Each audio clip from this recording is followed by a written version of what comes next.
No vídeo de hoje, a gente vai falar sobre os times brasileiros na Copa do Mundo de Clubes, a participação dos times brasileiros como um todo. E a gente vai responder algumas perguntas, que depois da eliminação de todos os times brasileiros, as perguntas que ficam será que é possível a gente jogar de igual para igual com os times europeus? Será que a gente consegue ganhar uma Copa do Mundo de Clubes ou quem sabe chegar numa final?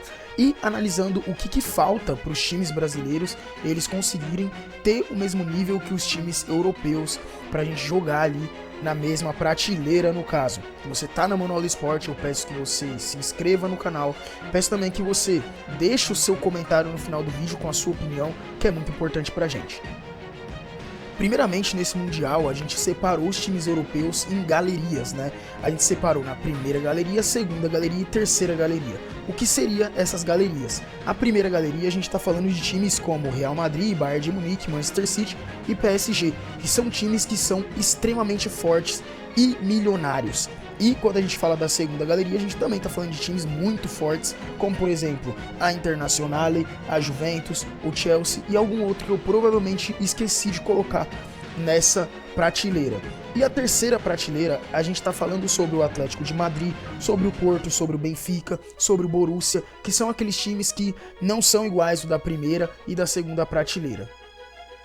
Só que como que a gente pode olhar essas prateleiras de uma forma mais prática?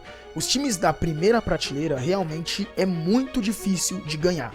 Realmente a gente tem que tomar cuidado contra esses times para não tomar um varreio total. A gente viu o jogo do Bayern de Munique e do Flamengo, que o Flamengo ele realmente estava tentando, mas cara, não estava dando. O Bayern de Munique estava apertando o Flamengo, e infelizmente o Flamengo ele não conseguiu fazer muita coisa. Na verdade até conseguiu, mas não o suficiente para conseguir chegar perto da vitória. E quando a gente fala sobre o PSG, sobre o Manchester City, segue a mesma lógica. Por mais que o Botafogo ele ganhou do time do PSG, a gente sabe muito bem que é um mérito completo do time do Botafogo, mas o PSG ele foi bastante desleixado naquele jogo, colocou vários jogadores reservas, isso não tira o mérito do time do Botafogo, mas logicamente o PSG não jogou com toda a dedicação e coração que nem jogou contra o Real Madrid, aplicando um varreio de 4-0. Então essa primeira prateleira são times que são muito difíceis de vencer. Agora, quando a gente fala da segunda prateleira, a gente está falando daqueles times que se você fechar a casinha, se você conseguir fazer um bom jogo, evitar de tomar gol, você consegue arrancar um empate ou até mesmo uma vitória. A gente viu o Fluminense ganhando da Internazionale e o Flamengo ganhando do time do Chelsea, que diferentemente do Botafogo contra o PSG, o Flamengo ele jogou mais do que o Chelsea, ele propôs mais jogo do que o Chelsea e ganhou do Chelsea de virada. Então existe uma diferença nessa situação. Agora quando a gente fala sobre a terceira prateleira, aí sim a gente tá falando sobre times que é crível e não é tanta surpresa assim um time brasileiro empatar ou ganhar. Como por exemplo é o time do Atlético de Madrid, o time do Porto, o time do Benfica e o do Borussia, que aqui a gente coloca nessa terceira prateleira. Por quê? A gente percebe que o time do Borussia Dortmund jogou contra o Fluminense de uma forma que o Fluminense ele dominou o Borussia Dortmund. Tudo bem que tem toda a questão motivacional e por aí vai, mas dá pra perceber que realmente contra a terceira prateleira é possível ter uma competitividade mais acentuada. É lógico que em comparar a primeira e a terceira prateleira, a distância ela realmente é grande, mas na terceira prateleira os times brasileiros eles se mostraram competitivos o suficiente para fazer bom jogo. Mas é lógico, galera, que um dos principais fatores que fazem com que os times europeus eles estejam no topo do mundo, na verdade não é só um fator, mas eu vou destacar dois, que é a organização e um que é decorrência do primeiro é o financeiro. Cara, quando a gente pega o top 10 dos times mais ricos, dos elencos mais caros desse Mundial de Clubes, todos os times são times europeus. A gente tá falando logicamente do Real Madrid, do Manchester City, do PSG, ali na primeira colocação, vou estar deixando aqui na tela para você ver, e depois você vê times como Chelsea, Bayern de Munique, Inter de Milão, Juventus e por aí vai. Quando a gente fala sobre os times ali da terceira prateleira do futebol europeu, cara, por exemplo, o Atlético de Madrid, que tá valendo aí no caso 500 milhões de euros, um pouco mais do que isso, depois o Borussia com 477 milhões de euros, o Benfica, e só depois você vê o Palmeiras ali com pouco mais que 250 milhões de euros, e o Palmeiras ele é o primeiro time que aparece na posição de número 12.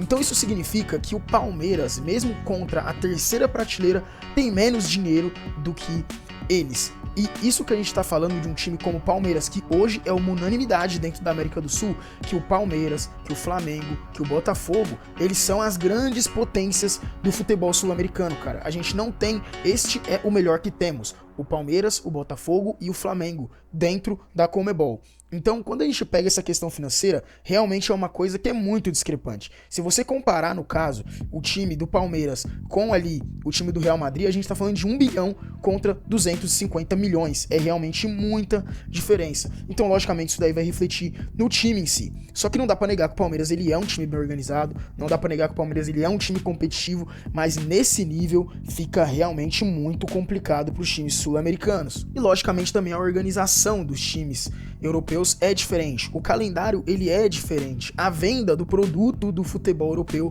é uma coisa que ela é muito mais bem feito do que o futebol brasileiro, que tem grandes dificuldades quando se trata, por exemplo, até mesmo do próprio marketing. Bom, dito isso, o que a gente pode deixar como legado para os times brasileiros é que realmente tem essa defasagem, tanto financeira, tanto de estruturação, mas eu acredito que isso é uma coisa que vai melhorar ao longo do tempo.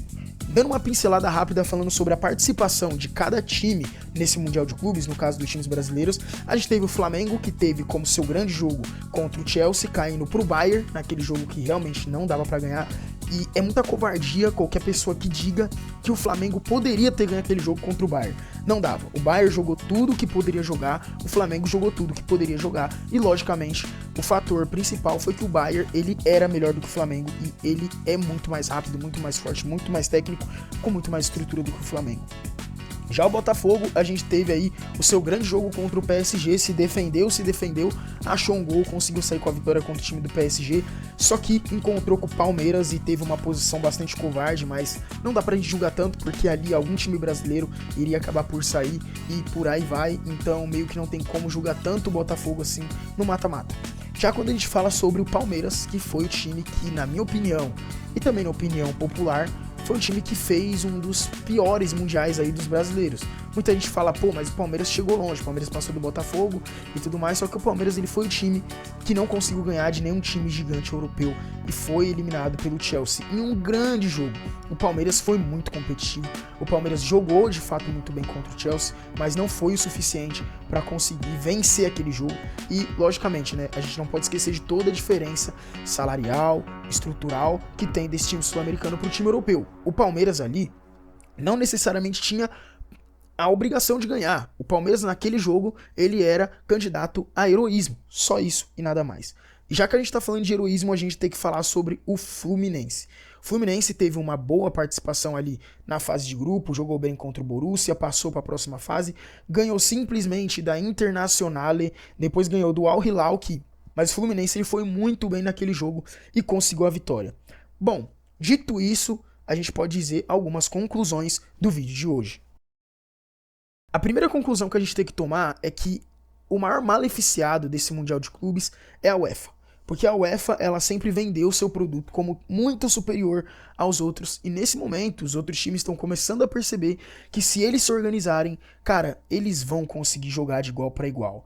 E isso fica muito claro quando você vê, por exemplo, um Palmeiras com 250 milhões de euros batendo de frente com um time que nem o Chelsea, que é top 5 em os times mais caros do mundo. O que é muito interessante é que a gente deixa uma aula de que, por mais que o sul-americano ele ainda tenha os problemas e esteja em crise, principalmente a seleção brasileira, ainda assim se sabe jogar futebol aqui na América do Sul, e se eles tiverem o mesmo investimento que os caras, na verdade, ou então metade desse investimento, o futebol sul-americano ele pode muito bem voltar para esse cenário. Sim, cara, os europeus eles ainda são melhores e isso se provou no Mundial. Só que essa diferença talvez ela não seja tão grandiosa quanto a gente pensou que fosse. Agora eu entro aqui a uma reflexão com você. É lógico que não é mais a mesma coisa que era antigamente, mas imagina só você ter um Mundial de Clubes na onde você tem times mais tradicionais ainda do futebol brasileiro.